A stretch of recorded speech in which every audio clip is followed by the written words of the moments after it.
हमसे प्रेम हो गया तब हम क्या करें? प्रेम करती हो इस से तुम? 5 सिर्फ किराया बांटने की हुई थी ना। औरत का दिल का चीज है ना, कभी समझ नहीं पाओगे। खरीद रही हो उनका? समझदार को इशारा काफी है।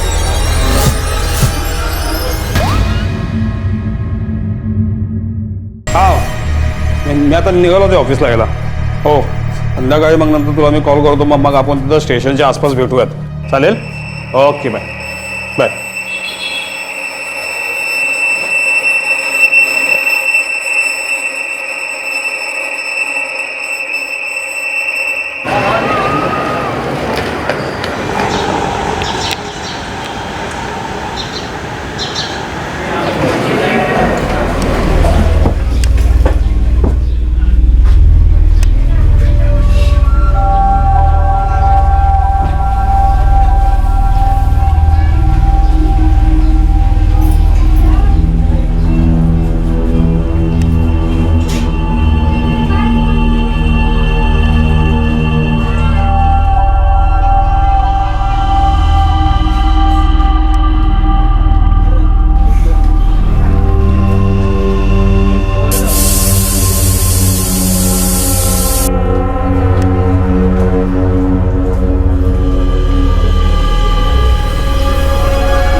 विजय बघितलं का? ये रंजीत के घर का दरवाजा कब से खुला ही है? सुबह दूध आने के टाइम से ही खुला है दरवाजा सुमन। अरे मैं आधे घंटे पहले बाजार गई ना, तब से खुला है। कहीं लॉक किए बिना कहीं चले तो नहीं गए? देखो तो। रंजीत भाऊ, रंजीत भाऊ,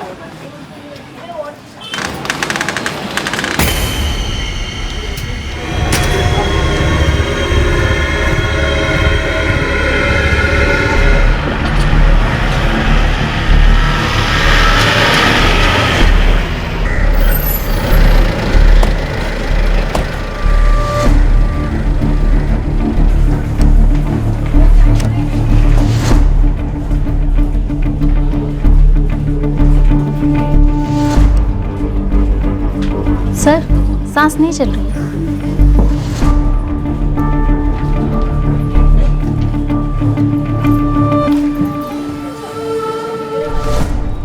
रंजीत नाम है उनका, जो यहाँ पे रहते हैं। रणजित क्या पूर्ण नाव काय त्यांचं? ते माहिती नहीं साहब, हम लोग सब रंजीत भाऊ ही के। ये लड़की कौन है? शायद उनकी मिसेस होगी साहब। शायद मतलब? हम लोग इनसे ज्यादा घुलते मिलते नहीं थे, इसलिए हमें नहीं पता। हाँ साहब, अभी 5-1 महीने पहले ही रंजीत भाऊ यहाँ रहने को आए और फिर 2-1 महीने पहले इस लेडीज को देखा यहाँ। इन दोनों में बहुत झगड़े होते थे साहब, रात रात भर आवाजें सुनाई देती थी। कभी कभी तो दिन में भी साहब।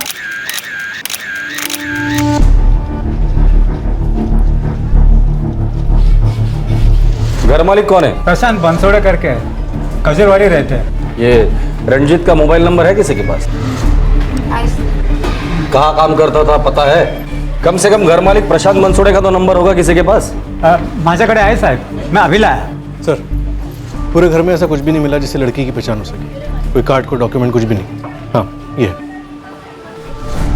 यही रंजीत है? हो साहब। साहेब ये बनसोड़े का नंबर है।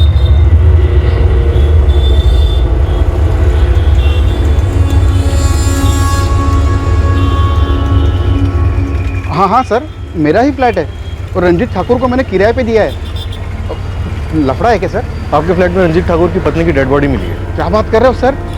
और रंजीत ठाकुर तो वहाँ पे अकेला रहता था, उसकी पत्नी वत्नी नहीं थी। रंजीत ठाकुर का फ़ोन नंबर दीजिए और जितनी जल्दी हो सके रचना नगर पुलिस स्टेशन आ जाइए। और हाँ, रंजीत और अपने बीच हुए एग्रीमेंट की कॉपी भी लेकर आइए। आ जाता हूँ सर। आप रंजीत का नंबर लीजिए। सर, रंजीत का फ़ोन स्विच ऑफ है।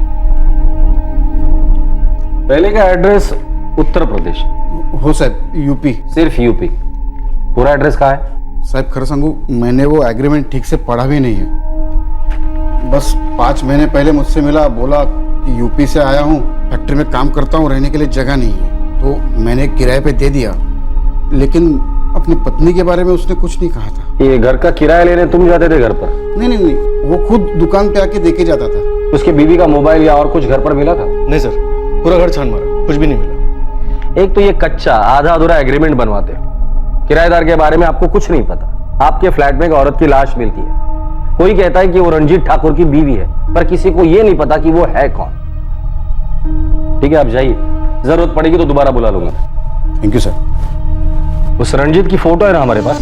हाँ सर, वो लड़की के साथ वाली। इसकी कॉपीज निकालो और एरिया में जितने भी फैक्ट्रीज है सब जगह घुमाओ।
हाँ सलीम बोल। मेरे लड़के ने आपके इस रंजीत ठाकुर को स्पॉट किया है। पता?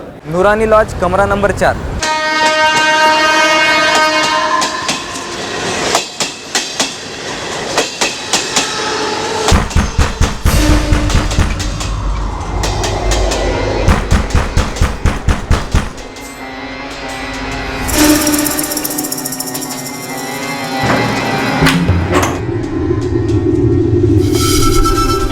रंजीत ठाकुर कहाँ भाग रहा था? आप कहीं नहीं, हम तो डर के मारे छुपे हुए थे यहाँ पर। चल, डराते हैं तुझे। साहब हमारा बात मानिए, हम सही बोल रहे हैं। कब कहा क्या कैसे हुआ हमको कुछ नहीं मालूम है। कुछ तो मालूम होगा तुम्हें, वरना इतने डरते क्यों? साहब हम नाइट शिफ्ट करके थके हारे घर लौटे थे। दरवाजा ठोके तो पहले से खुला हुआ था। तो देखे तो साहब हमारा होश ही उड़ गया। साहब जब हम वहां पहुंचे तो उसका सांस चल रहा था। वो जिंदा थी और तुम भाग गए वहां से? साहब हम इसीलिए दरवाजा खुला छोड़ देते, कोई ना कोई देख लेगा, उसको हॉस्पिटल पहुंचा देगा। साले, वो मर गई है रंजीत ठाकुर। क्या? नौटंकी बंद कर दे। तूने तेरी बीवी का मर्डर किया है गला घोट कर, और वहां से भाग निकला था ये सोचकर कि वो मर गई है। नहीं नहीं साहब, हम उसको नहीं मारे। नहीं, वो हमारी पत्नी थी। अच्छा, कौन थी वो? लक्ष्मी, लक्ष्मी मौर्य। पहले तो अपनी बीवी का मर्डर कर रहा है, अब हमें ये गोली दे रहा है कि वो तेरी बीवी नहीं है। तो औरत तेरे घर में क्या कर रही थी? हाँ, कौन है ये लक्ष्मी मौर्य? और जिस आदमी के घर में लक्ष्मी की लाश मिली थी, रंजीत ठाकुर, वो बार बार यही कहे जा रहा था कि लक्ष्मी उसकी पत्नी नहीं है। रंजीत इस बात से साफ इनकार कर रहा था कि उसने लक्ष्मी का कत्ल किया था। और फिर शुरू हुई एक ऐसी कहानी जिसमें एक नहीं, दो नहीं, बल्कि कई चौंकाने वाले मोड़ आने वाले थे। सोसाइटी में एक भी घर ऐसा नहीं जिसने तेरे और लक्ष्मी के बीच दिन रात चल रहे लड़ाई झगड़े सुने ना हो। फिर भी तू ये कहता है कि वो तेरी बीवी नहीं है। इसीलिए तो साहब हमको लगा लड़ाई झगड़ा सुनकर सब लोग यही समझेंगे कि लक्ष्मी हमारी पत्नी है, इसलिए हम डर के मारे भाग खड़े हुए। सबको ये लगता है कि लक्ष्मी को हम ही मारे। हाँ, हमें भी यही लगता है। नहीं नहीं साहब, हमारा बात मानिए, हम सच कह रहे हैं। हमने नहीं, प्रदीप ने लक्ष्मी को मारा है। अच्छा, कौन है ये प्रदीप?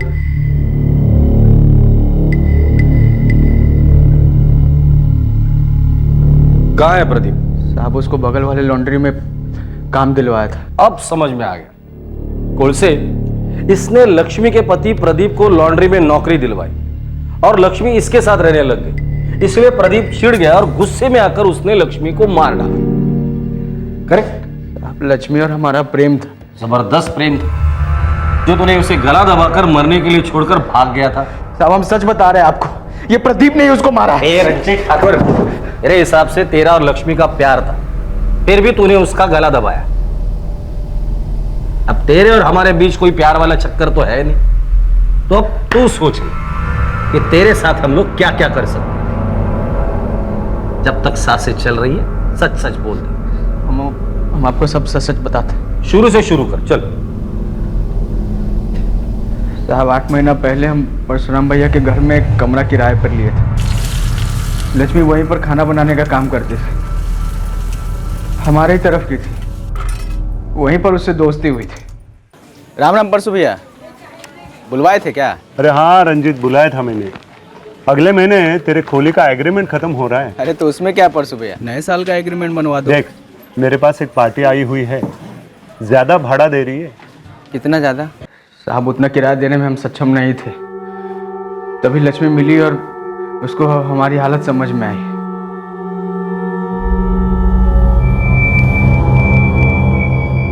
आपकी चाय।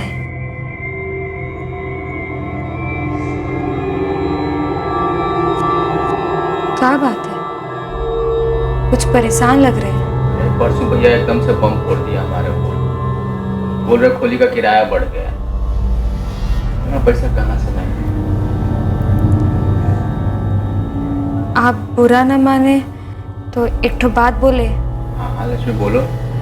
वो कहा है ना, हम और हमरे पति कुछ दिन पहले यहाँ पे एक घर किराए पे लिए हैं। 2 ठो कमरा है उनमें। हम दोनों कमा रहे हैं, लेकिन फिर भी बहुत ही भारी पड़ा। आप अगर हमरे साथ रहना चाहे तो वो कहा है ना, भाड़ा बढ़ जाएगा, सभी के लिए अच्छा हो जाएगा।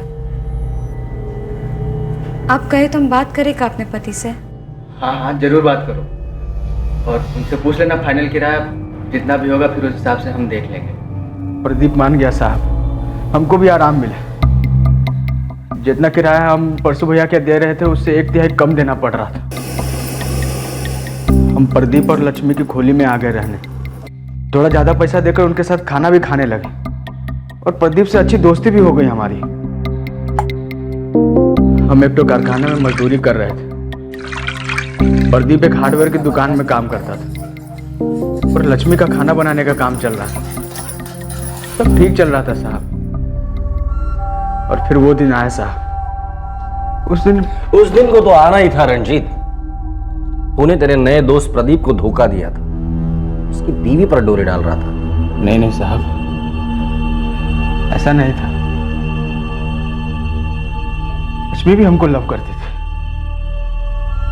हम दोनों के बीच पहले से ही कुछ था शायद, नहीं तो उसने भी हमको रोका होता।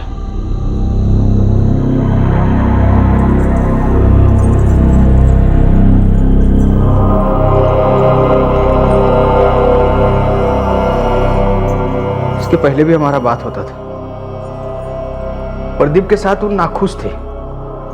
उसको लगता था बहुत बड़ी गलती की है प्रदीप से ब्याह करके।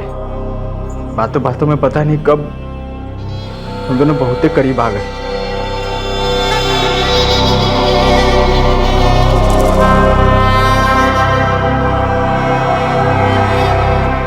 अगर प्रदीप को इस सब के बारे में पता चल गया ना, हमारा दोस्ती तो खराब हो ही जाएगा। हमको घर से बाहर भी निकाल देगा। प्रदीप और हमारी शादी भी खत्म हो जाएगी, लेकिन हमको रत्ती भर भी फर्क नहीं पड़ेगा। रंजीत, हम तुमसे प्रेम करते हैं, बहुत ज्यादा प्रेम करते हैं। और तुम?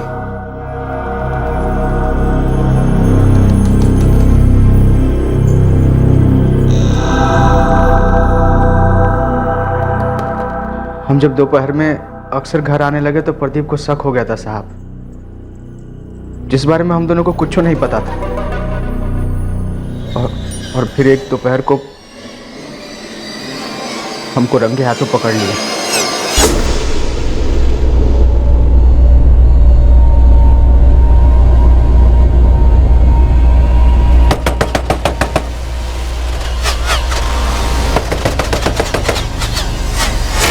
फिर बहुत हंगामा हुआ। उसके बाद लक्ष्मी हमारे साथ ही घर में रहने के लिए आ गई। प्रदीप ने उसे ऐसे ही जाने दिया, रोकने की कोशिश नहीं की? साहब, रोकने की कोशिश बहुत की प्रदीप ने, लेकिन लक्ष्मी नहीं मानते थे। नए वाले घर में भी प्रदीप बहुत बार आया, लेकिन लक्ष्मी नहीं मानती थी, नहीं जाती थी। वो खाली यही कहती थी, जिसके लिए दिल में जगह नहीं है उसकी जगह में दिल नहीं लगेगा। तो तेरे हिसाब से तू नाइट शिफ्ट पे था और दिल जला प्रदीप तेरे घर पर आया, लक्ष्मी का गला दबाया और भाग गया। हाँ साहब, यही हुआ है। प्रदीप नहीं मारा है उसको। रंजीत ठाकुर ने कत्ल का सारा जिम्मा लक्ष्मी के पति प्रदीप चौधरी पर धकेल दिया था। क्या रंजीत झूठ की डोर से अपने बचाव की चादर बुन रहा था? अब तक जो पुलिस ने सुना था वो एक तरफा कहानी थी, रंजीत की जुबानी। जाहिर सी बात थी कि प्रदीप चौधरी का कहना कुछ और ही था।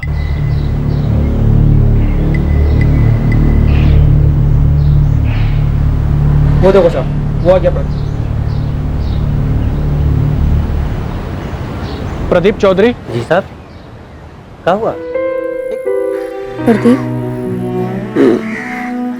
तुम्हारे बिना हमारा मन कैसे लगेगा? और तुम्हारा मन लग जाएगा हमरे बिना वहाँ? हमारा मन कैसे लगेगा हुआ? मेरा मन तो तुम्हारे में लगा है ना। तो फिर हम क्या करें प्रदीप, तुम ही बता दो।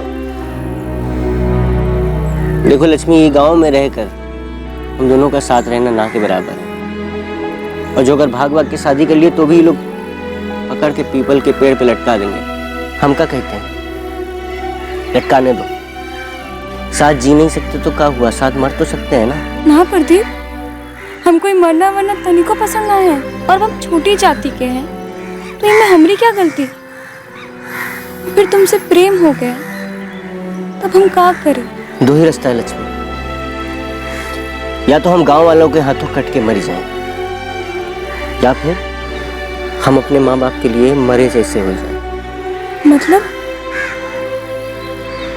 भाग जाए। भाग जाए?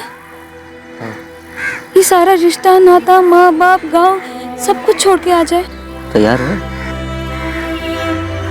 हाँ, हम तैयार हैं। प्रदीप, चलो हम अभी चलते हैं। प्रदीप, हम सच कहते हैं, हमको खाली तुम्हारे साथ जिंदगी बितानी है। हम दोनों एक दूसरे की नैया पार लगाएंगे। हम मांझी होंगे एक दूसरे के। ना, हम एक ही नैया में जाएंगे और हम दोनों उस नैया के मांझी होंगे। न डूबने देंगे, न किसी को डुबोने देंगे। साहब, एक नंबर का झूठा आदमी है रंजीत ठाकुर, और लीचड़ भी। हम और लक्ष्मी गांव छोड़ के इतनी मुश्किल से यहाँ आए, दिन रात एक करके अपना छोटा सा घर बनाए। वही रंजीत साहब, रंजीत बीच में आकर सब बर्बाद कर दिया। रंजीत खुद तुम्हारे घर आया था या लक्ष्मी उसे लेकर आई थी ताकि किराया बांटा जा सके? साहब, बात सिर्फ किराया बांटने की हुई थी ना, औरत बांटने की तो नहीं हुई थी ना। साहब, ये रंजीत ठाकुर आदमी नहीं है, ये सांप है, सांप। हमारी लक्ष्मी को अपने विष में डस गया। ताली एक हाथ से तो नहीं बचती ना। बचपन का प्रेम था हमरा और लक्ष्मी का। आप लोग सोच नहीं सकते, हमरे उधर जात पात को लेकर खून की नदियां बह जाती हैं। उस सब खतरा मोल लेकर हम ही आए, दिन रात एक करके जो है अपना घर बनाए।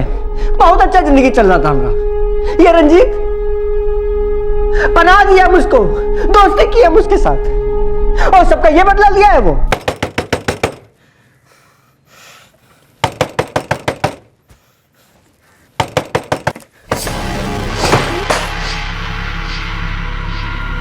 वाह रंजीत, वाह वाह, बहुत बढ़िया खेल खेले यार तुम, हैं? और तू लक्ष्मी, तू तो कहती थी कि दोपहर को इसलिए करावत है काहे कि सर में दर्द होवत है। तू इलाज करती है का? दरवाजा बंद करके गोद में सर रख के दवाई खिलाती है, मालिश करती है कि सर की? प्रदीप, ऐसा कुछ नहीं। भैया तुम तो कुछ बोलबे ना करो।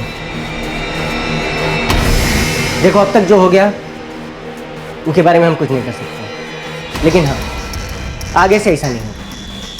भैया तुम अपना सामान अमान बांधो और निकलो यहाँ से, हो गया तुम्हारा बस। प्रदीप हमारी बात सुनो ना एक बार। क्या कहोगी तुम? प्रेम करती हो तुम? और तू बहरा है का? तू का सुनाई नहीं देता है कुछ? अपना सामान उठाओ, निकलो यहाँ से, वरना हमारा हाथ उठेगा और की बार रुकेगा नहीं। कूच के रख देंगे तुमको, हम बता रहे हैं। निकलो, चलो। हमको लगा रंजितवा को भगा के सब ठीक हो जाएगा, पर हम भूल गए थे कुछ बीमारी ऐसा होता है जो टाइम के साथ और फैलता जाता है, और ई रंजीत नाम का बीमारी हमारी लक्ष्मी को लग चुका था। हम सोचे शहर बदल देते हैं, शायद उसका मन भी बदल जाए, पर बदल सिर्फ एक ही चीज रहा था साहब, हालात। पहले बदतर, फिर बद से बदतर।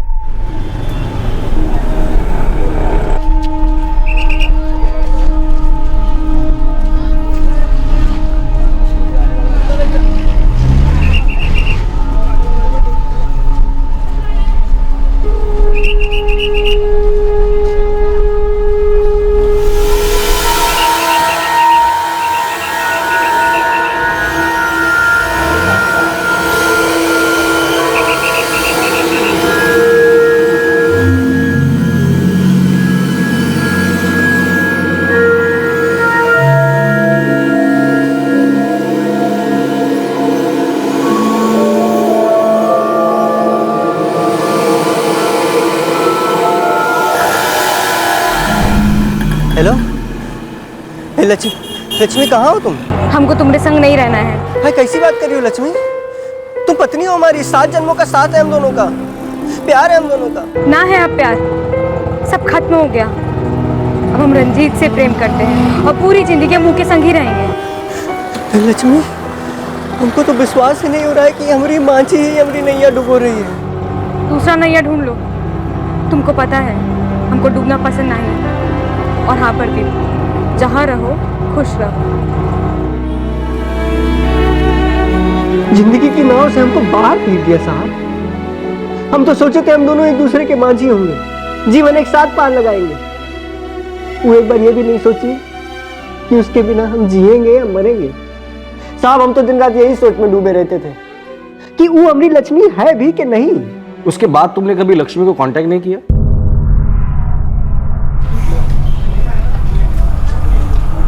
नहीं साहब, याला तर कधीच नाही बघितलं। और अगर यहाँ आता भी होगा, रहता भी होगा, तो हमें कुछ नहीं पता। मेरे सवाल का जवाब नहीं दिया प्रदीप। तुमसे अलग होने के बाद क्या कभी लक्ष्मी को मनाने तुम रंजीत के घर पर गए थे या कॉल किया था?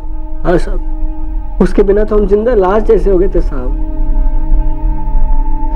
हम रोज उसे मिलने का कोशिश करते, फोन करते।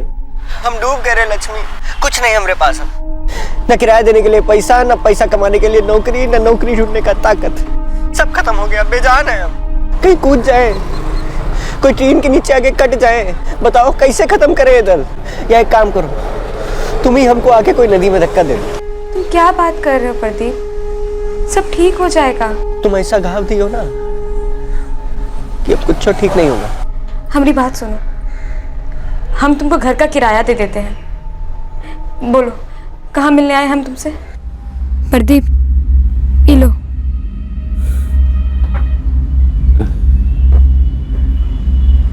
खरीद रही हो उनका? उनको लगता है ये पैसा लेके हम तुम्हारी जिंदगी से चले जाएंगे। प्रदीप तुम अपनी जिंदगी से खुद दूर हो रहे हो। लौट जाओ, ऐसे बर्बाद नहीं करते अपनी जिंदगी। खोली पे जाओ, काम धंधा करो, मन लगेगा। कौन सी खोली पे चले जाएं? वो खोली पे चले जाएं, जहां हम तुम साथ जिंदगी बिताने का सपना देखे थे। तुम थी तो खोली घर थी।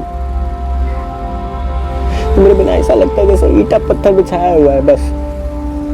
ये लक्ष्मी, तुम बस एक बार कह दो ये सब कुछ झूठ है, बुरे सपने जैसा है। साला खुशी खुशी मान लेंगे। तुमको याद है हम दोनों कैसे कनकगंज का मेले में जाते थे, चॉकलेट खरीदते थे, झूले पर झूलते थे और फिर चुपके चुपके जाते थे तालाब पे। कितना अच्छा लगता था।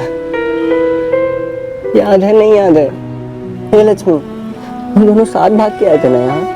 1 साल हुआ है पर ऐसा लगता है जैसे पिछले जन्म का बात हो। से पिछला जन्म ही समझो प्रदीप, जो बीत चुका है वो हमसे नहीं हो पाएगा, और तुमसे हो जाएगा तो तुम हमारी आंखों में देखकर एक बार कहो, देखो आंखों में, कहो कि तुम हमको पूरी तरह भुला चुकी। देखो आंखों में देखकर बात करो, सामने कोनो फर्क नहीं पड़ा साहब। वो कमीना का पकड़ बहुत मजबूत था हमारी लक्ष्मी। हमको मालूम था वो हमको भुला नहीं पाएगी। प्यार था उनके दिल में, पर ये रंजीत जो है ये उस पर जादू कर दिया था साहब।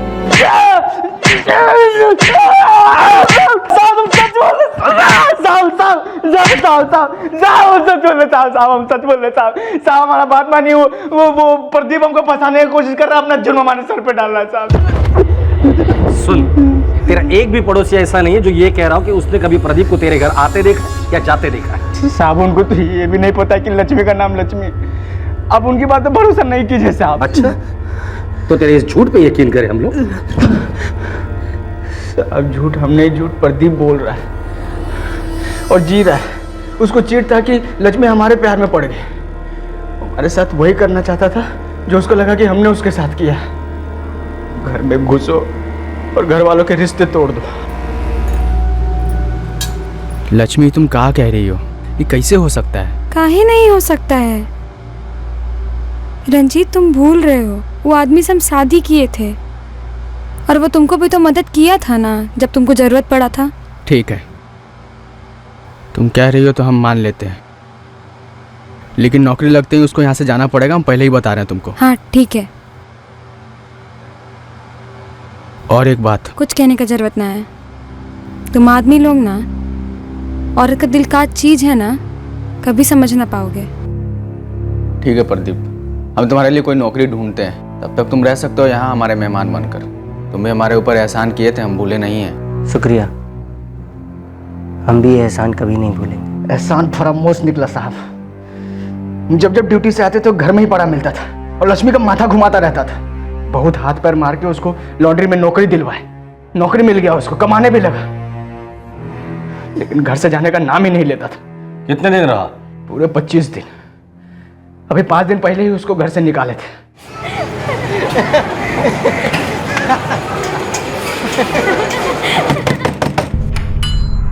अरे आवा आवा भैया, रंजीत आवा। कौन है? अरे तोरा आदमी है, घर का मालिक है, रंजीत ठाकुर है, और कौन? लॉन्ड्री का मालिक को मिला था हमको रास्ता पर, कह रहा था 1 हफ्ता में दूसरी बार छुट्टी मार दी हो तुम। लेकिन उस ससुरा तुमको ही नहीं बताया होगा कि पिछले 4 दिन हम 16-16 घंटा काम किए कुत्ता जैसा। रंजीत, तुमरी भी चाय चढ़ाई देखा? हाँ, हमरी भी चाय चढ़ा दो, और आज आखिरी बार हम दोनों के लिए चाय चढ़ेगी। कल से इस घर में सिर्फ हमारे लिए ही चाय चढ़ेगी। क्या बात है? हमारे मेहमान का ना दिन भर गया है, ये अपना बोरिया बिस्तर समेट के निकल रहे हैं यहाँ से। ये भैया रंजीत, ये लक्ष्मी तुम, ये हमारी बात समझ में नहीं आ रहा तुमको? हैं? जो बोल दिए ना तो बोल दिए। चल सामान उठा अपना और निकल यहाँ से। लौट के कभी आना मत यहाँ पर, निकल। साहब आप उनकी बात का भरोसा मत कीजिए। पड़ोसी जो बोल रहा हो पत्थर का लकीर तो नहीं हो सकता है ना। ये प्रदीप हमारे घर पर लगभग 25 दिन रहा था और लक्ष्मी को हमसे दूर करने का कोशिश करता रहा था, इसलिए हम उसको घर से बाहर फेंक दिए। और वो लौट आया और उसने लक्ष्मी को मार डाला, जिससे वो इतना प्यार करता था, जो उसकी बीवी थी। लक्ष्मी उसको छोड़ चुकी थी, मनी मन हमको अपना पति मानते थे। उनको दर्द देने के लिए, हमको फंसाने के लिए प्रदीप ने लक्ष्मी को मारा है। साहब लक्ष्मी के लिए हम अपना घर छोड़ दिए, गांव छोड़ दिए, कभी कोई दूसरी लड़की की तरफ आंख उठाए तक के नहीं देखे। सर वो जानती हमने तुमने हमसे झूठ क्यों कहा? तुम रंजीत के घर पे रह रहे थे और रंजीत ने तुम्हें घर से इसलिए बाहर निकाला क्योंकि लक्ष्मी को फिर से जीतने की तुम कोशिश कर रहे थे। फिर से? साहब, पत्नी थी हमारी वो। तुम रंजीत के घर पे 25 दिन रहे या नहीं रहे? और बताइए हम क्या करते? हमारी लक्ष्मी कैद में थी उसकी, वो हमसे प्यार करती थी। पता नहीं रंजीत उसको क्या खिला पिला दिया था कि वो वहां से निकल ही नहीं पाती थी। और जब वो हमारी तरफ आने लगी तो रंजीत तो हमको घर से निकाल दिया। जब वो जान गया कि लक्ष्मी हमारी तरफ आना चाहती है, वो कोई बात खल गई साहब, वो हमारी लक्ष्मी का मर्डर कर दिया। कुल से अजीब केस है। एक औरत का मर्डर हुआ है, पति और प्रेमी दोनों एक दूसरे को अपनी अपनी प्रेम कहानी का विलन बता रहे हैं और हमारे पास दोनों के खिलाफ कोई सबूत नहीं है। घर से लक्ष्मी का मोबाइल नहीं मिला, लेकिन नंबर मिला है। उसके फोन रिकॉर्ड्स निकलवाते, शायद रिकॉर्ड से पता चले कौन सच्चा और कौन झूठा। रिकॉर्ड्स निकलो, लेकिन मुझे डाउट है कि रिकॉर्ड से कुछ मिलेगा। वैसे मुझे लगता है ये दोनों थोड़ा सच और ज्यादा झूठ बोल रहे हैं। अब हमें तय करना है कि किसका सच भारी है और किसका झूठ हल्का।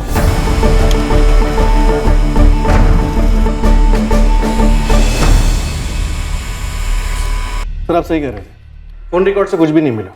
लक्ष्मी इन दोनों से बराबर बात करती थी। इंस्ट्रूमेंट की लोकेशन क्या कहती है? इंटरेस्टिंग है सर, इंस्ट्रूमेंट की लोकेशन से हम खूनी तक पहुंच सकते हैं। थोड़े से जल्दी करो, मुझे किसी भी कीमत पे सबूत चाहिए। कुछ भी करो, लेकिन लक्ष्मी का मोबाइल ढूंढ निकालो। प्रदीप हुआ साला काहे फंसा रहा हमको? हम फंसा रहे तुमको? हम तो अपनी लक्ष्मी के साथ एक चैन का जिंदगी जी रहे थे, जहर बन के तुम हमारी जिंदगी में आ गए। अरे कुछ बचबो किया था तुम्हारे बीच, हम बीच में घुसे हैं। अरे हम लक्ष्मी का सहारा बने थे। तुम सांप बन के रेंगते हुए हमारे घर में घुसे, फिर बेचारी लक्ष्मी के दिल में घुसे। वो बेचारी मासूम को कहाँ मालूम था तुम सांप निकलोगे। और तुमको कोनो अंदाजा भी है कितना गहरा प्रेम था हमारा और लक्ष्मी का? कितने सालों से साथ थे हम दोनों। और क्या हुआ उसके बाद? उसके बाद भी वो हमारे प्यार में पड़ गई। यही चीज तो हजम नहीं कर पा रहे थे तुम, और आज भी नहीं कर पा रहे हो। तुम दोनों के बीच का रिश्ता कब का खत्म हो गया था? कुछ खत्म नहीं हुआ था और ना कभी खत्म होगा। तुम हमारी और लक्ष्मी की जिंदगी बर्बाद किए हो ना, जब तक तुम बर्बाद नहीं हो जाते कुछ खत्म नहीं होगा रंजीत।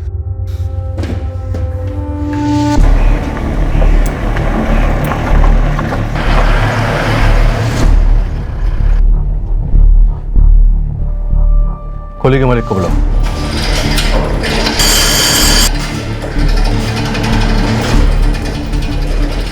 रणजित ठाकूर कधीपासून काम करतो इकडे? साहेब वो 7-8 महीने से काम कर रहा है साहब। ये रंजीत ठाकुर की काम पर आने की और यहाँ से वापस जाने की पूरी एंट्री रिकॉर्ड चाहिए मुझे, अभी के अभी।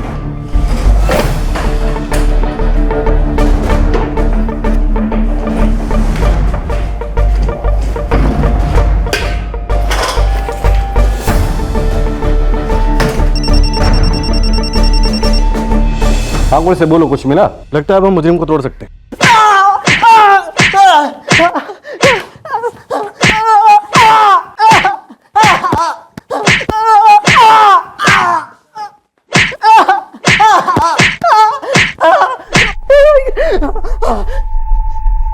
इसे पहचानता है? तेरी बीवी लक्ष्मी का फोन है, तेरे घर से मिला हमें। जब लक्ष्मी का कत्ल हुआ था तो रंजीत फैक्ट्री में काम कर रहा था और उसकी बदकिस्मती ये तभी वो घर पर पहुंचा, जिससे हमें यह लग रहा था कि खून उसी ने किया है।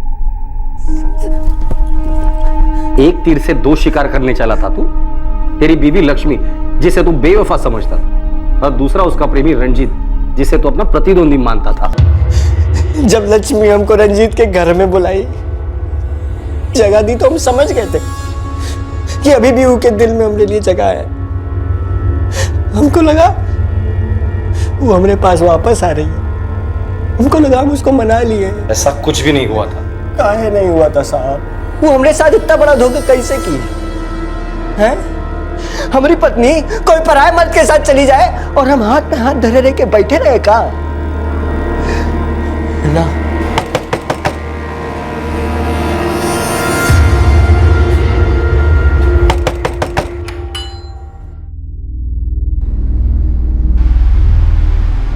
प्रदीप, अब तुम जाओ यहाँ से। रंजीत का आने का वक्त हो गया है, जाओ।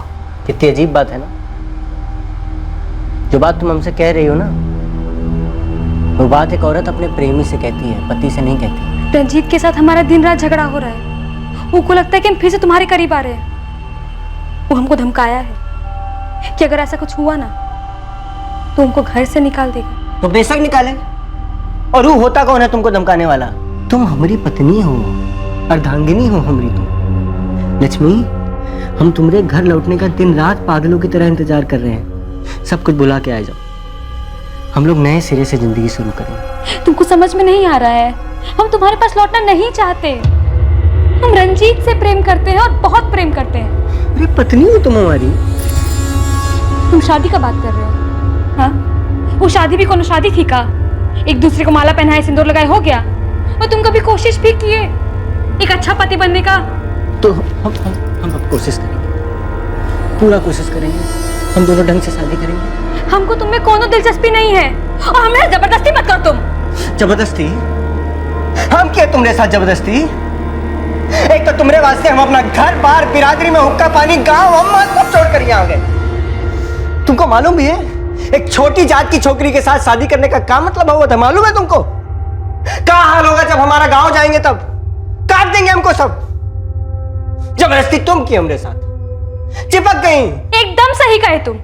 हम छोटी जात के हैं, तुम ना बड़ी जात के हो। हमरा कोनो मेल नहीं है, इसलिए हम पीछे ही ठीक है। तुम बढ़ो आगे, अपनी जिंदगी में खूब खुश रहो और हमको तुम माफी करो। और इस जन्म में का आगे आने वाला कोई भी जन्म में हम तुम्हारे पास नहीं आएंगे।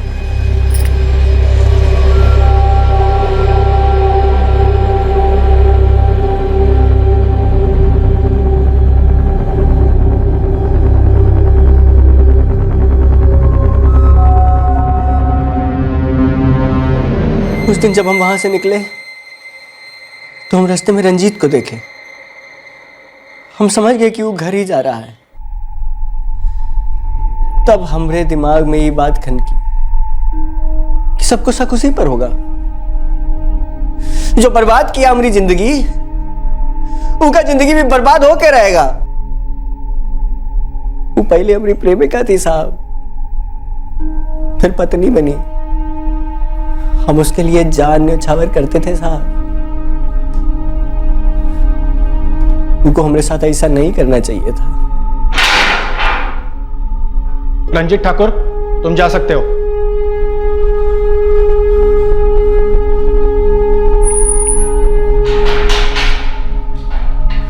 प्रदीप, लक्ष्मी हमको माझी और नाव वाला बात बताई थी। तुम समझे काहे नहीं? उसको तुम्हारी नाव में बैठना ही नहीं था। हमने दिल को ठंडक पहुंची है कि तुम्हारी नाव में भी नहीं बैठी। लक्ष्मी एक अच्छी मांझी थी। तुम्हारे नाव में एक खोट था, तुम्हारे ही नाव में बहुत बड़ा छेद था। वो नाव में पानी भरेगा, तुम धीरे धीरे डूबते जाओगे।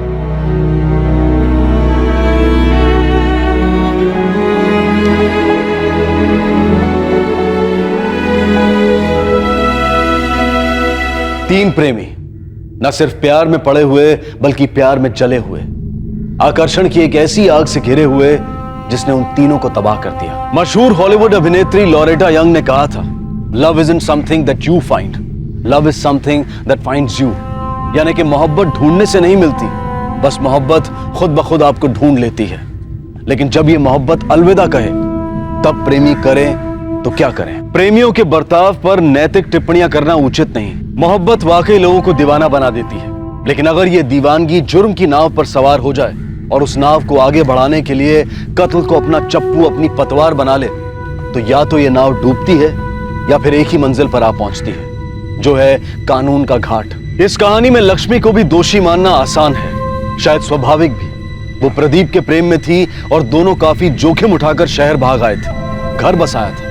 और फिर लक्ष्मी को रंजीत से इश्क हो गया। इश्क पर कोई जोर नहीं होता। इश्क में पड़ना और किसी के लिए इश्क खत्म हो जाना ये कोई गुनाह नहीं है, ये एक स्वाभाविक इंसानी फितरत है। बेशक सामने वाले को दर्द होता है, लेकिन इस दर्द का इलाज जुर्म तो नहीं हो सकता, और कत्ल तो कतई नहीं। सबसे समझदारी इसी में है कि जो आपके साथ नहीं चलना चाहता उसे अपनी राह पर जाने दे। वो जिल्लत, वो दर्द, वो ठुकराए जाने का घाव समय शायद भर दे, लेकिन जुर्म कभी नहीं।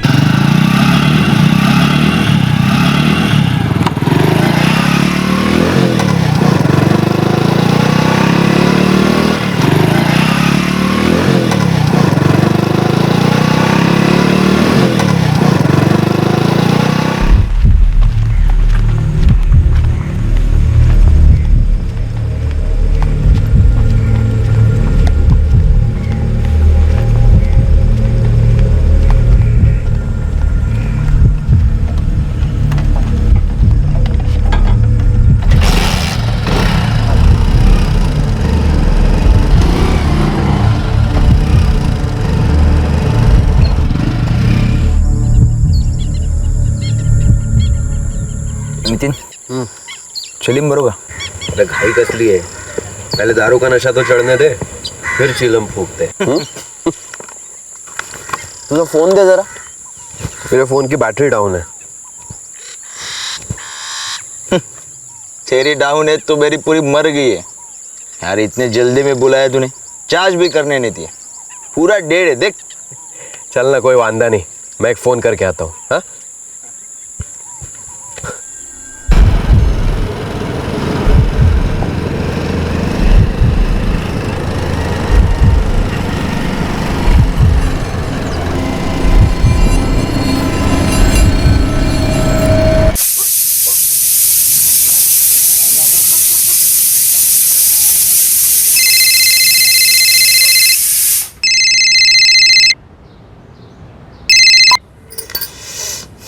हाँ बोल नितिन. मनोज साथ है मेरे. मार दो उसे. फिर से एक बार सोच लो वैशाली, दोस्त है मेरा. पण माझा दुश्मन. जास्त विचार नको करू. मारून टाक त्याला. ठीक है.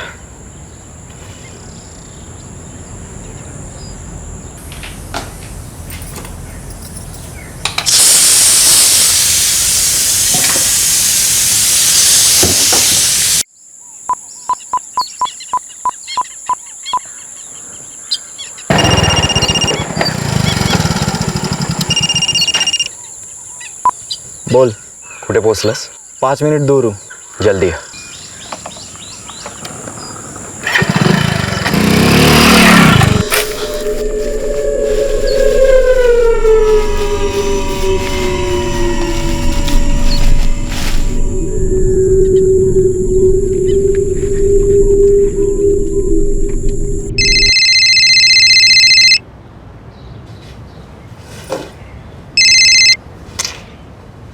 हाँ बोल. काम झालं. बर.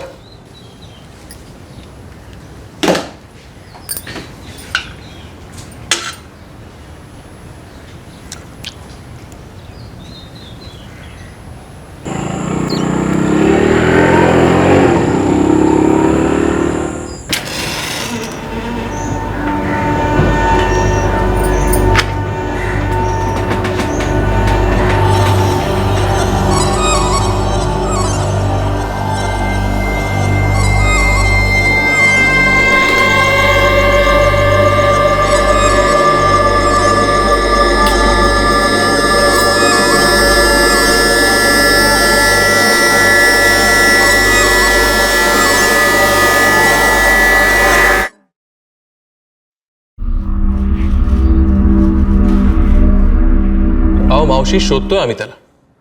देखिए फोन रिकॉर्ड के हिसाब से 14 सितंबर को मनोज आप ही के काशीबाई चौल में था और उसके बाद से उसका फोन बंद आ रहा है. पण साहेब आज 2 दिवस झाले, मेरे भाई का अब तक कुछ पता ही नहीं चला. साहेब भले ही वो दिन भर बाहर रहता है लेकिन रात में घर आता ही आता है. दिन भर कहाँ होता है ये तो बताता नहीं होगा ना. काम वाम तो कुछ करता नहीं था. पूरी चौल में फेमस था गंजड़ी होने के लिए. दारू पी के दंगा करता था. हाँ साहब हम मना नहीं कर रहे हैं, लेकिन जैसा भी है आखिर है तो इंसान ही ना. और अब उसने ये सारे लफड़े काफ़ी कम कर दिए हैं. नौकरी पे भी जाने लगा है. मैं हात जोडता हूँ साहब, माझ्या भावाला शोधून काढा. अरे शोधतोय बाबा, लेकिन इन सब में टाइम तो लगता है ना. देखो जैसे ही हमें कोई खबर मिलेगी हम लोग आपको कॉल करके बता देंगे.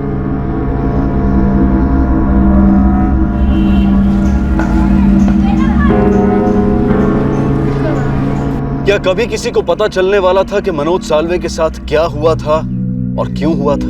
क्या कभी किसी को पता चलने वाला था कि मनोज के कत्ल से दरअसल एक चक्र अपने आप को पूरा कर रहा था? दरअसल मनोज साल्वे के मर्डर के बारे में तब सवाल उठे और जवाब भी मिले जब एक दूसरा केस अपना चक्र पूरा कर रहा था. ये अनिल कस्बे मर्डर केस की सुनवाई अगले महीने की 24 को होगी. प्रोसिक्यूटर वाडेकर, पुलिस को इन्फॉर्म करो कि सारे अक्यूज्ड और विटनेसेस को 24 अक्टूबर को कोर्ट में पेश करें. Okay sir.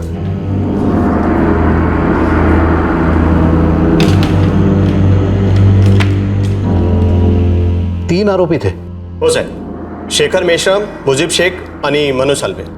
ये फाइल क्राइम ब्रांच को भेज दो और इंस्पेक्टर संदीप चिखलेकर से कहो कि 24 अक्टूबर को अनिल कस्बे केस की हियरिंग शुरू होने वाली है. सारे एक्यूज को इन्फॉर्म करे और ये भी देखे कि कोई एक्यूज्ड विटनेस पर दबाव तो नहीं डाल रहा है। सॉरी सर, एक बात पूछनी थी। अनिल कस्बे केस के इन्वेस्टिगेटिंग ऑफिसर तो तारदूर पुलिस स्टेशन के पीआई शिरके थे। हाँ मुझे मालूम है, लेकिन शिरके अभी छुट्टी पर है, तब तक संदीप चिखलेकर ही ये केस संभालेंगे। समझ ला सर।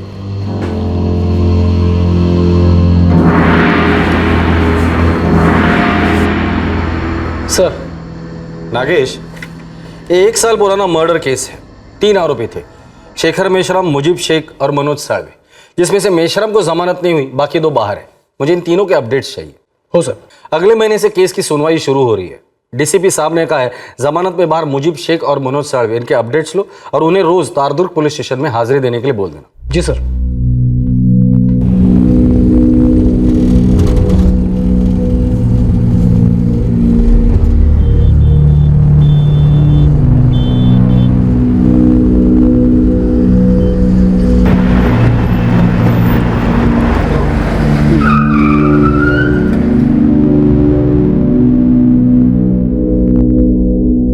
Barrack number 4। हाँ, बेल नहीं हुई उसकी। शेखर मेश्राम मिलना है उससे।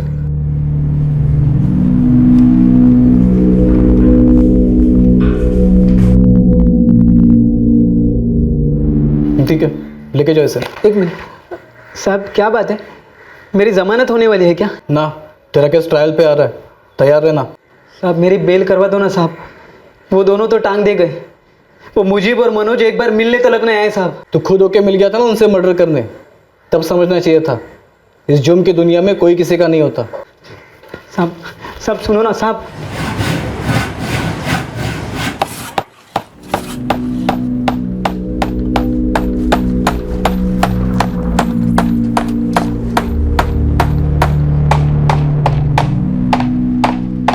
मुजीब शेख। आप कौन? Crime branch. क्या हुआ साहब? अगले महीने के 24 तारीख से तुम्हारे केस की सुनवाई शुरू हो रही है। तारदुर्ग पुलिस स्टेशन में जाके रोज हाजिरी लगा रहे हो ना? जी साहब। एक भी दिन छूटा ना मुझे तो तुम्हारा काफी कुछ छूट जाएगा। क्या समझे? समझा साहब, समझा।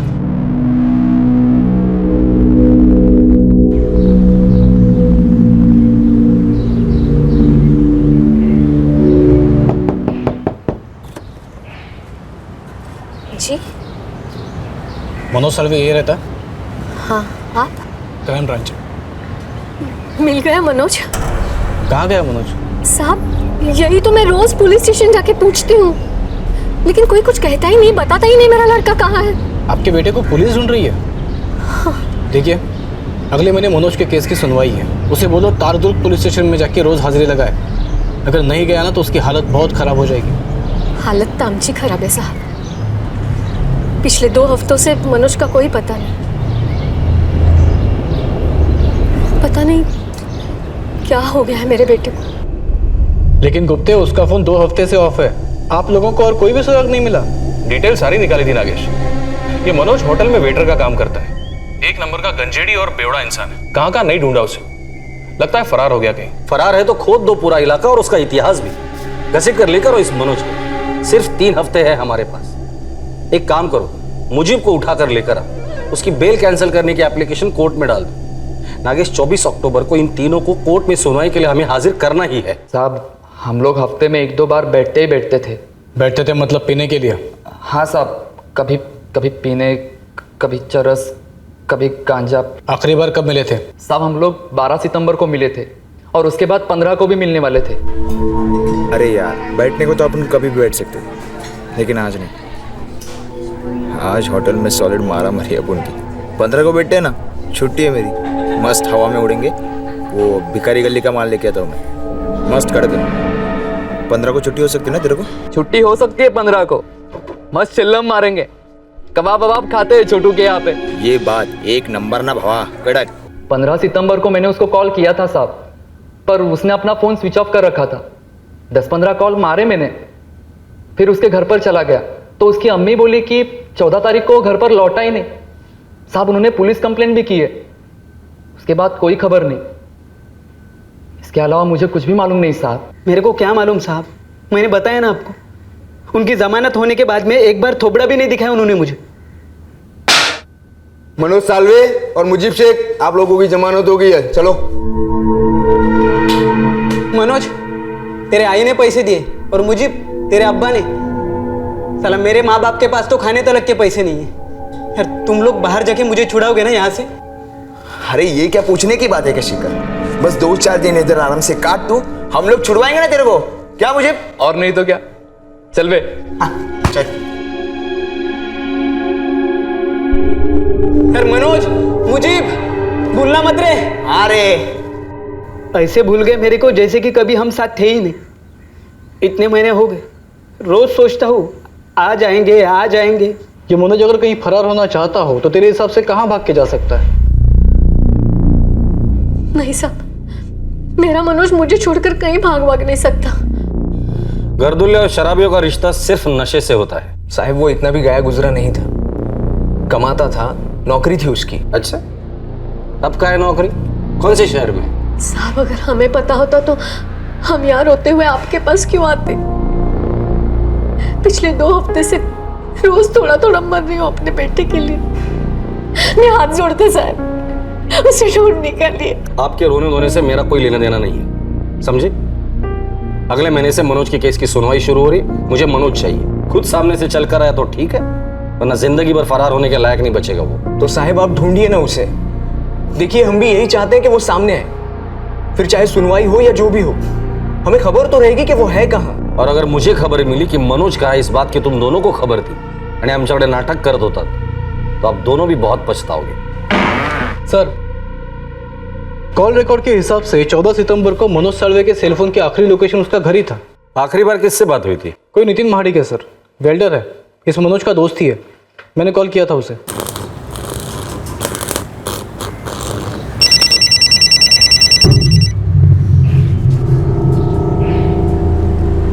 हेलो, इस नितिन महाडिक को अभी के अभी बुलवाया है मैंने।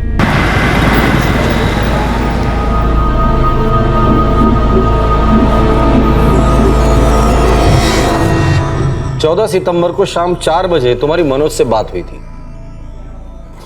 हो साहब, वो मैंने उसे 5,000 रुपये उधारी दिए थे, मेरी पगार एडवांस लेकर। उसने बोला दे देगा, पर उसके बाद उसका फ़ोन ऑफ आ रहा था, घर पर भी नहीं था। साहब मैं बहुत परेशान हूँ, मेरे पैसे लेकर भाग गया साहब। कहाँ भाग गया तेरा दोस्त? साहब अगर मुझे पता होता तो मैं खुद जाकर उससे पैसे नहीं ले लेता। धोखा किया है साहब उसने मेरे साथ।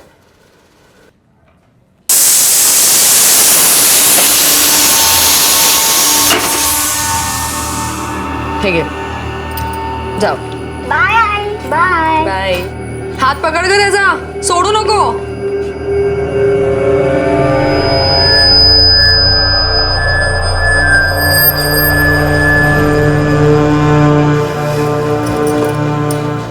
मैं सांगितलं होतं ना तुला कि अपने फोन से फोन मत करना। अरे दोस्त था मेरा वो, मुझे उसे मारने का मन नहीं था वैशाली। तो तुम्हें क्या लगता है मला हे सगळं करण्यात मजा आली?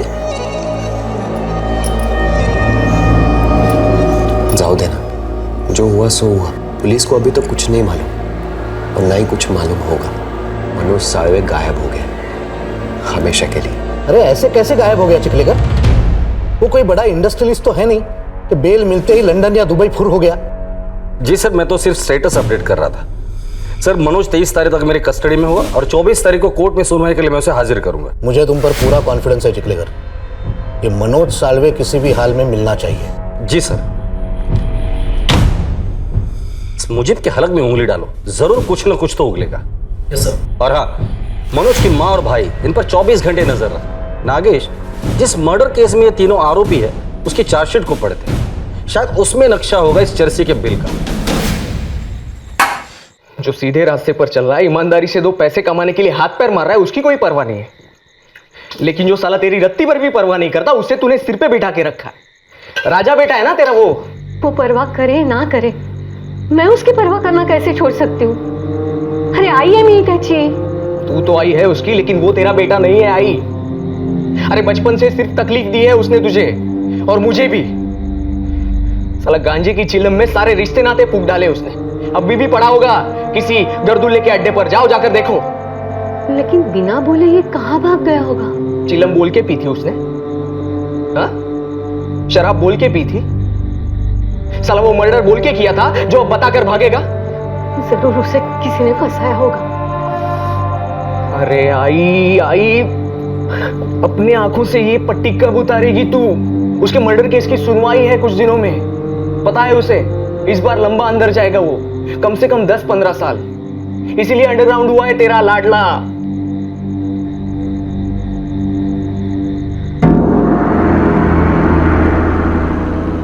मनोज साल्वे वाकई अंडरग्राउंड था, पर कहां और किस तरह उसे अंडरग्राउंड भेजा गया था ये सिर्फ वही जानते थे जिन्होंने उसे मारकर जमीन के अंदर दफन कर दिया था। क्राइम ब्रांच एक मर्डर केस में बेल पर छूटे एक आरोपी को ढूंढ रही थी। एक मां अपने बेटे के लौटने का इंतजार कर रही थी। एक दोस्त को ग्लानि हो रही थी कि उसने ना चाहते हुए भी एक दोस्त का कत्ल कर दिया था, और उससे कत्ल करवाने वाली औरत इस बात पर अटल थी कि मनोज साल्वे को मार डालने के अलावा और कोई चारा नहीं था। कौन से अधूरे चक्र की सच्चाई बयां होने वाली थी? कौन से राज का पर्दाफाश होने जा रहा था? सर, ये अनिल कस्बे मर्डर केस की चार्जशीट है, तारदुर्ग पुलिस स्टेशन ने फाइल की थी। ये तीनों, मनोज साल्वे, मुजीब शेख और शेखर मेश्राम, ये मुख्य आरोपी थे। 2014? Yes sir, 2014। 21 नवंबर 2014 अनिल कस्बे वय 27 एलकेएस बॉल बेरिंग कंपनी राखोड़ी से अपनी शिफ्ट खत्म करने के बाद बापट कॉलोनी लौट रहा था, जहां उसका घर था। राम राम म्हणके भाऊ, राम राम।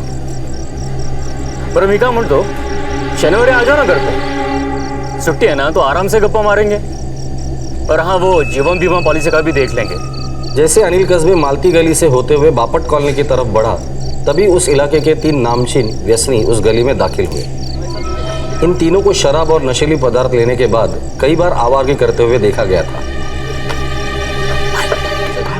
ओ, सिगरेटचे पैसे कोण देणार? हर बार की तरह फोकट में दूंगा मैं।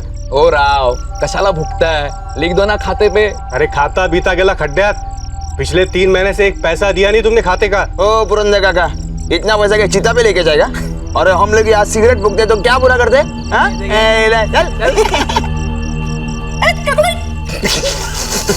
मनोज, शेखर, बघा रे, संत मानुस, सीधा काम से घर, मेहनत की कमाई अपने बीवी के पैरों पर रखने वाला संत आदमी। रोज यहाँ से जाते वक्त फोन पे फुसफुस फुसफुस चालू रहता साले का। कोई रंबा उर्वशी मेनका होंगे साले के खोपचे में। ए चल, उसकी मोबाइल वाला आइटम देखते। Hello darling, what is the name baby? काय नाटक है? मेरा फोन दो। फोन काट दिया। अरे शर्मा नहीं?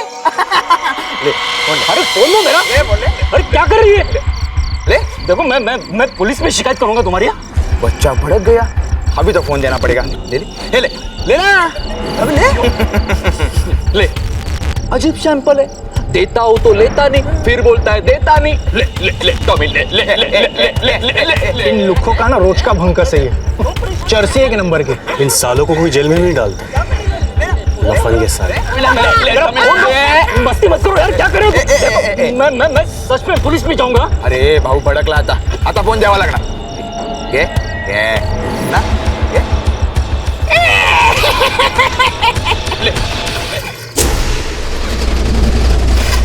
तो मेरा फोन दो, नहीं तो तुम्हें भी लाफा दूंगा मैं लास्ट टाइम बोल रहा हूँ, मेरा फोन दो। भला मारलस तू? आरोपी मनोज साल्वे, मुजीब शेख और शेखर मेश्राम को हमने ताबड़तोब उनके घरों से अटक कर ली। गवाहों में मौका वारदात पर पान की दुकान चलाने वाले पुरंदर शेवाड़े और धोबी वजाद अली ने तीनों आरोपियों की शिनाख्त कर ली। पोस्टमार्टम रिपोर्ट के अनुसार किसी भारी चीज से मारे जाने से ब्रेन हैमरेज हुआ, जिसके कारण अनिल कस्बे की मौत हुई थी। तीनों आरोपियों पर धारा 302 और 120 बी लागू की गई है और अनिल का शव उसकी पत्नी प्रियंका कस्बे के हवाले कर दिया गया। सर, ये मुजीब शेख को बहुत तोड़ा, लेकिन लगता नहीं कि उसे कुछ मालूम है ये मनोज साल्वे कहाँ छुपा है। हो सकता है कि मुकदमे के पहले ही मनोज को भनक लग गई है कि उसके और उसके दोनों साथीदारों के खिलाफ तगड़ा केस बनेगा। मनोज की मां बता रही थी कि मनोज घर से 14 सितंबर को बाइक लेकर निकला था, लेकिन उसकी बाइक कहीं नहीं मिली सर। हमने सब जगह ढूंढा, बाइक का एक पुर्जा तक नहीं मिला। ये माँ बेटे यशोदा साल्वे और प्रवीण साल्वे इस मनोज के बारे में कुछ न कुछ तो हमसे छुपा रहे हैं।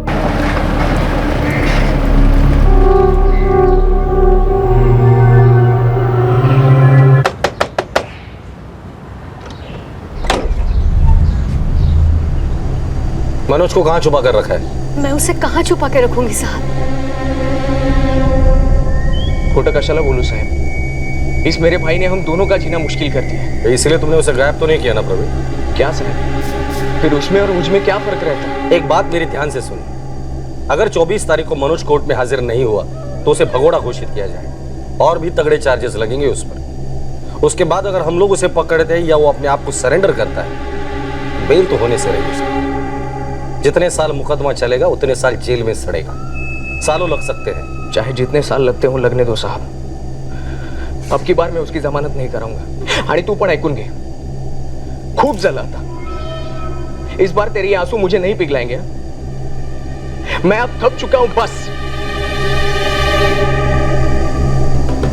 नागेश जी सर, हमारे जितने भी खबरी है सबको काम पे लगा दो। शहर के जितने भी चरसी और गर्दुले सबको उठाओ, सबके मोबाइल जब्त करो, हर एक नंबर घुमाओ। मुझे किसी भी हालत में ये मनोज चाहिए। जी सर। जाहिर सी बात थी कि सारी कोशिशों के बावजूद क्राइम ब्रांच ना मनोज साल्वे को खोज पाई थी और ना ही उसकी बाइक को। उन्हें जरा सा भी अंदाजा नहीं था कि उनके टारगेट को कई दिनों पहले कत्ल करके दफना दिया गया था, बाइक समेत। दूसरी तरफ सुनवाई की तारीख आई, मनोज को भगोड़ा घोषित किया गया और कुछ महीने और बीत गए। सॉरी सर, हमसे जो हो सकता था वो सब हमने किया। इस मनोज साल्वे के डिटेल्स सारे स्टेट में भी भेजे थे और कहीं से कोई रिप्लाई नहीं। 125 करोड़ लोगों का देश है हमारा, 29 राज्य, 7 यूनियन टेरिटरीज। अगर कोई छुपना चाहे तो स्कोप काफी बड़ा है। जी सर, फिर भी फील तो होता ही है ना, एक शराबी और चरसी आदमी को हम ढूंढ नहीं पाए। ये इसलिए भी हो सकता है चिकलिकर कि शायद हम ऐसे एक आदमी को ढूंढ रहे हैं जो अब है ही नहीं। मतलब सर? मेरा मतलब है कि ये मनोज साल्वे खुद से होकर गायब नहीं हुआ है, गायब कराया गया है। शायद वो भागा नहीं है, बल्कि उसे मार दिया गया है। क्यों सर? उसे कोई क्यों मारेगा? अब इसी का इन्वेस्टिगेशन करो कि मनोज साल्वे का कत्ल करने का कारण किसके पास था।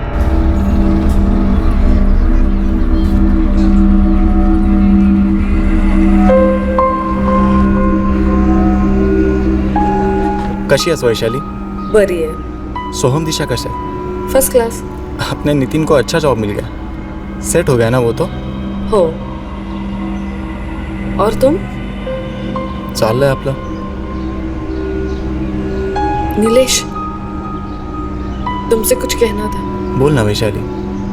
Thank you. येते मी।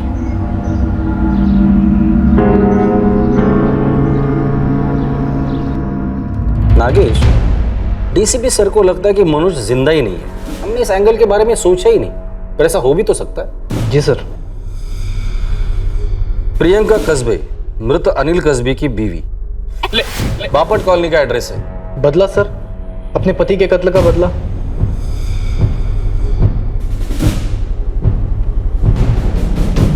हाँ सर, मैंने भी सुना है उस मर्डर के बारे में, लेकिन हमें यहाँ आके 1 ही साल हुआ है। या पुराने लोगों में से कोई है जो उसके बारे में बता सकता है? हाँ, वो उषा ताई है ना, वो आपको सब बताएगी। अगदी देवासारखा माणूस होता बघा, मगर उन लड़कों ने बड़ी बहरेमे से मार डाला उसको। उसकी बीवी प्रियंका कहाँ है? वो मर्डर के बाद अपने बेटे को लेकर यहाँ से चली गई। कहाँ? बता कर तो नहीं गई, पता नहीं कहाँ चली गई। आपके पास नंबर है उसका? वो आहे ना, मेरे मोबाइल में है, लेके आती हूँ।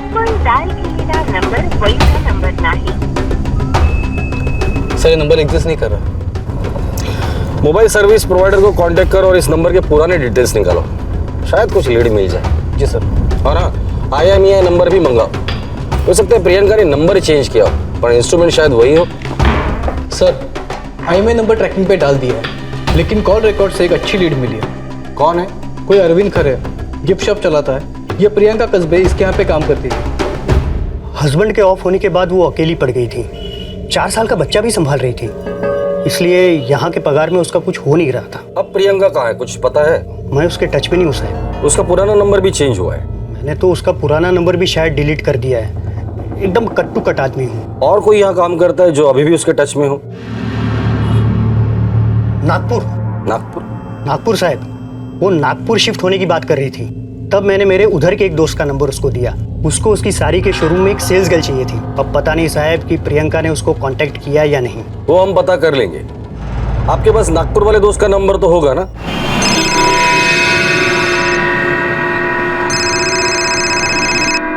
हेलो। नासिक क्राइम ब्रांच से पीएसआई नागेश बोल रहा हूँ। प्रियंका कस्बे काम करती है वहाँ? जी बिल्कुल करती है। बात कराओ आपकी? जी नहीं, उसे मत बताना कि हमने फ़ोन किया था। ठीक है जी। अभी के लिए आप मुझे प्रियंका का मोबाइल नंबर दीजिए।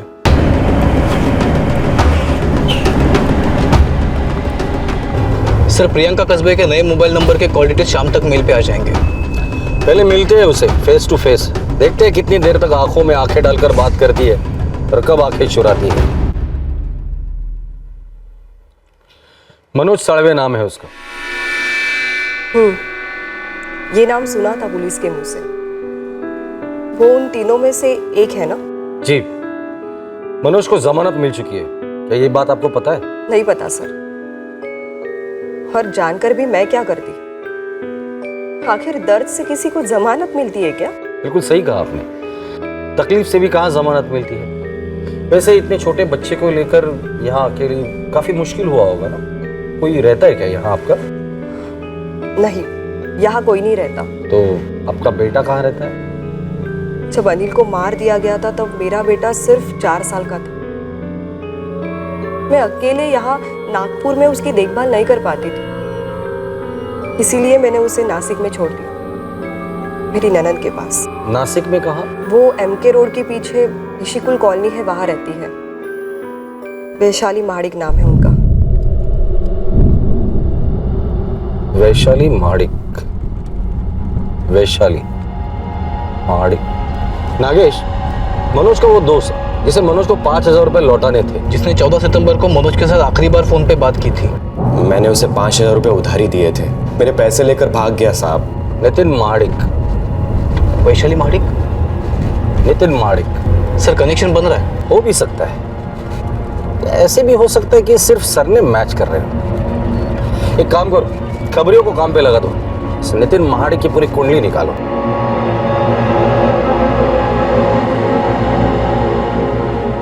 साहब, ये नितिन माडिकची फाइल है, मर्डर केस में अंदर था, अब जमानत पे बाहर है।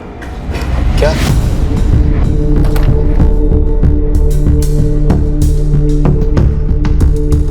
सर, मैंने अंजेवाड़ जेल के साथ कंफर्म किया है। ये नितिन महाडिक मनोज साळवे, मुजीब शेख और शेखर मेश्राम के साथ ही बराक नंबर 4 में था।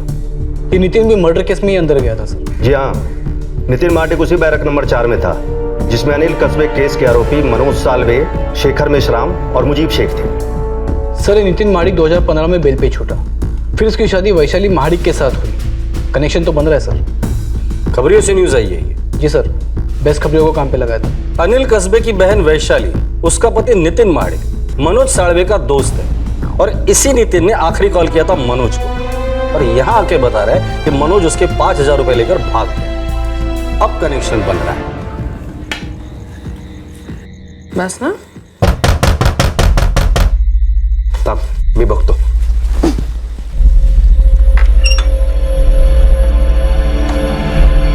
जी सर, आप इस वक्त? बुरा वक्त पूछकर कब से आने लगा Nitin Mahadik? Barrack number 4 Anjewad jail. काय झालं साहेब? हुआ तो बहुत कुछ है, अब सिर्फ पता ये करना है क्या इत्तेफाक था और क्या साजिश थी। साहब, लक बाय चांस हुआ है। मनोज तो मेरा बहुत अच्छा दोस्त है, अब मैं आपको कैसे बताऊं? सीधे सीधे बता दे, वरना बुलवाऊंगा। देखो, हमें यकीन तो नहीं, लेकिन शक है कि मनोज साळवे अब जिंदा नहीं है, और उससे भी गहरा शक ये है कि तुम दोनों को पता है कि उसके साथ क्या हुआ, कब हुआ, कैसे हुआ और क्यों हुआ। शायद तुम दोनों को सब कुछ पता है। अरे साहब, मैंने बोला ना, मुझे मनोज के बारे में कुछ भी नहीं मालूम। ऊपर से वो मेरे 5,000 रुपए लेकर भाग गया है। बोल गोविंद, क्या स्टोरी है इस वैशाली की? साहब, ये वैशाली का पति 5 साल पहले मर गए। उससे उसको एक बेटी है दिशा। वैशाली का भाई अनिल कस्बे, उसने वैशाली को संभाला और दिशा को भी बड़ी करने में काफी मदद की। और फिर अनिल का मर्डर हो गया। तब ये वैशाली का अफेयर नीलेश परब से हुआ। साहब, ये नीलेश वैशाली से शादी करने वाला था, लेकिन वैशाली को दूसरा हीरो मिल गया, मतलब ये नितिन महाडिक।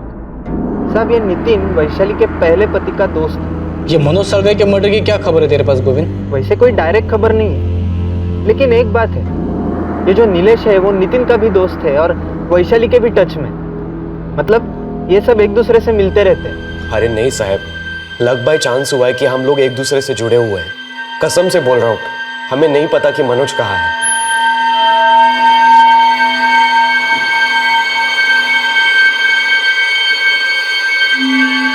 बोला कबूल केला त्याने? होय सर. क्या बात है, एक झटके में बोल दिया सब कुछ. नितिन और वैशाली, बैड न्यूज है. नीलेश परब ने मुंह खोल दिया है.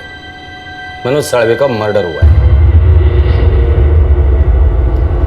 होशियार है नीलेश, उसे पता था मुंह तो खोलना ही है, तो पीटने के पहले ही बोल दो. अब तुम लोग डिसाइड करो, तुम लोग होशियार हो या बेवकूफ. मुंह खोल दो. इंस्पेक्टर साहब, नितिन और नीलेश ने वही किया जो मैंने उन्हें करने को कहा. क्या करने के लिए कहा था? मनोज साळवे का मर्डर. क्यों मरवाया उसे? मेरे पिता समान अनिल दादा को मार दिया उसने. क्यों? ऐसे टाइम पास में. क्या गलती थी मेरे दादा की? कुछ भी नहीं. काम से घर लौट रहे थे बस, और मार दिया. वो थप्पड़ नहीं मारता था ना तो कांड ही नहीं होता, हाई शपथ नहीं होता, और हम यहाँ नहीं होते. कोई पुराना लफड़ा था क्या? अबे नहीं, नाम तलक नहीं मालूम था उसका. वो सब कांड हो जाने के बाद पता चला कि बापट कॉलोनी का कोई अनिल कस्बे था. क्या? अनिल कस्बे?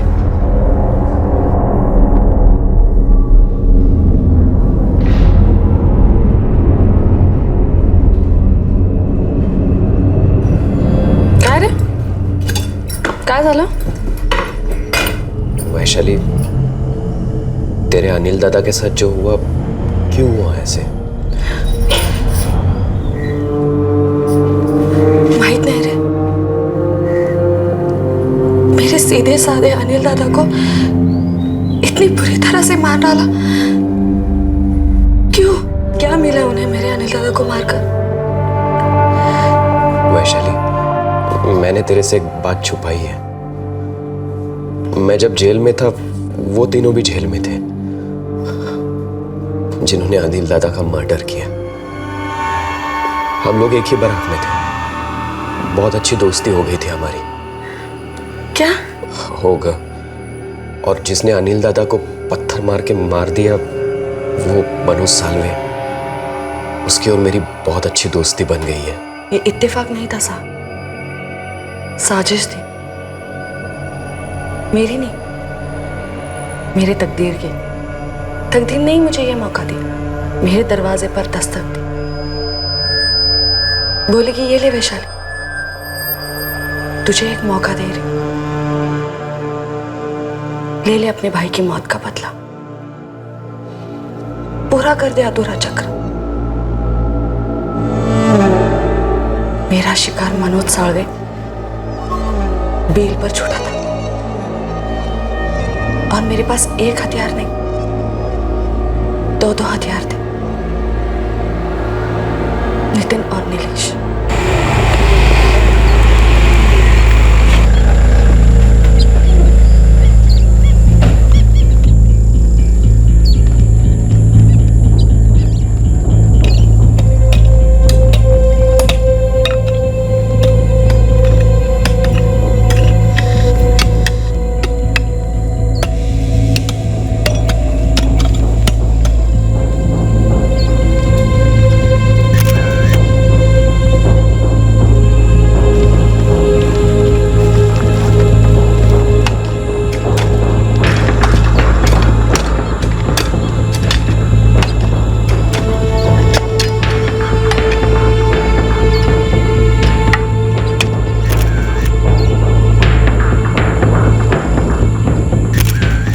नहीं आला मनोज, नहीं मालूम वो कहाँ है.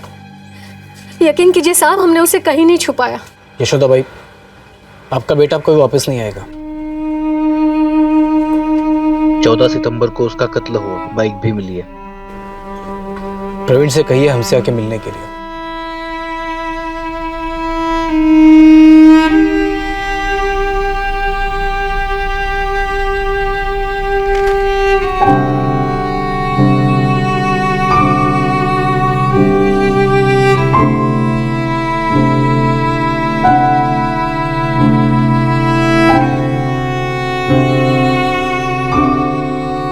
ये चक्र पूरा करना जरूरी था वैनी.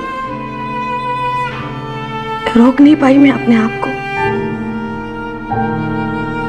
अनिल दादा मेरे लिए मेरे पापा से भी बढ़कर थे। तुम्हारे अनिल दादा मेरे लिए और सोहम के लिए सब कुछ थे वैशाली।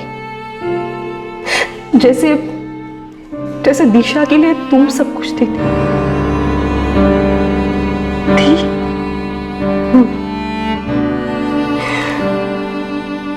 मैंने अपने पति को खोया, सोहम ने अपने बाबा को, तुमने अपने भैया को खोया और दिशा ने अपनी माँ को। ये चक्र पूरा हो गया वैशाली। जिस आदमी को मनोज ने मारा था, उसकी बहन के पति और उसके दोस्त ने मिलकर मनोज को मार डाला। जो जुर्म मनोज ने किया था उसका बदला उन्होंने लिया। काय चुकलं माझं? मुझे तब भी सजा मिली जब मनोज ने गुनाह किया था, और अब भी सजा मिल रही है जब वो अपने कर्मों का शिकार हो गया।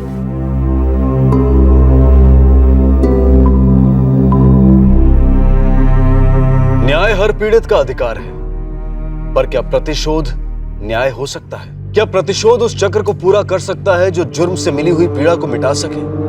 जी नहीं, बिल्कुल नहीं। प्रतिशोध अपने साथ नई पीड़ाएं लाता है और अन्याय का सिलसिला बढ़ता जाता है।